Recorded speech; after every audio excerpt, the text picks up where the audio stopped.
Picture it, a black silhouette of someone riding their horse as it gallivants through the shimmering sand with a beautiful sunset in the background to top it all off. This is the majestic and familiar image that is frequently portrayed in almost every form of modern media involving horses. Although magical and beautiful, these depictions do not give enough credit to horses and how unique they really are. Hi, and welcome to the Farmyard Factory, the show that teaches you everything it can about farmyard animals within only a few minutes. Today, if you haven't guessed already, I will be talking about horses. Usually, my first topic in these videos that I discuss is the origins of the animal, so let's start with that.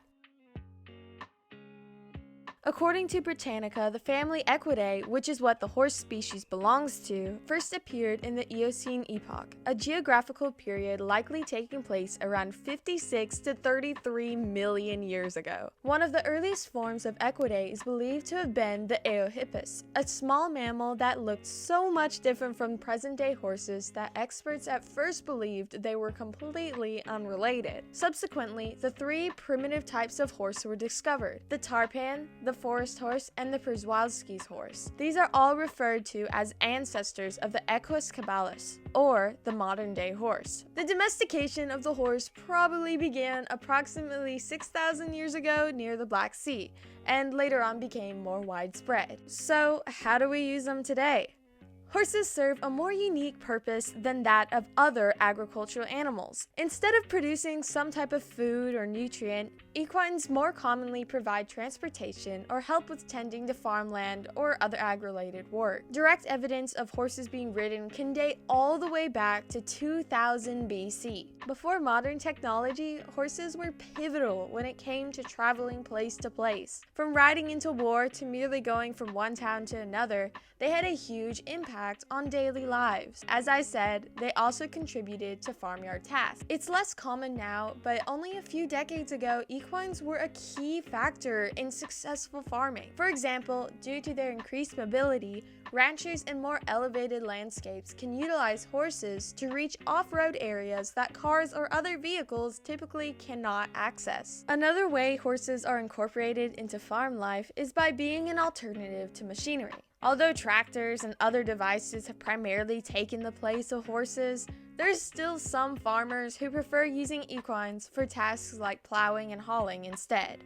Finally, a growing community has given horses another role in our lives. This would be competitions like jumping, dressage, racing, and much more. In recent times, these activities have become far more relevant than they were several years ago, rivaling transportation and farm work as popular uses for horses. With the emergence of cars and more quick and powerful equipment, their place in society has certainly become less prominent.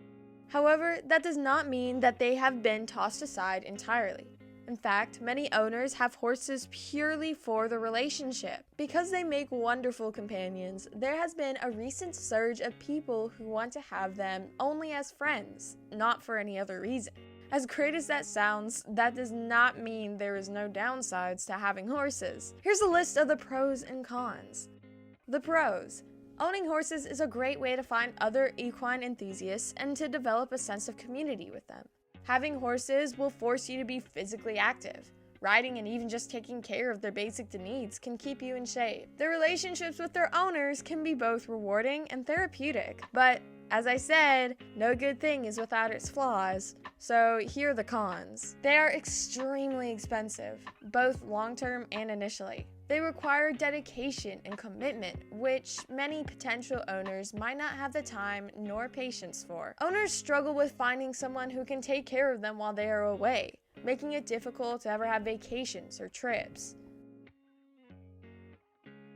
Although they certainly are magnificent, they're not just purely the stereotype found in movies.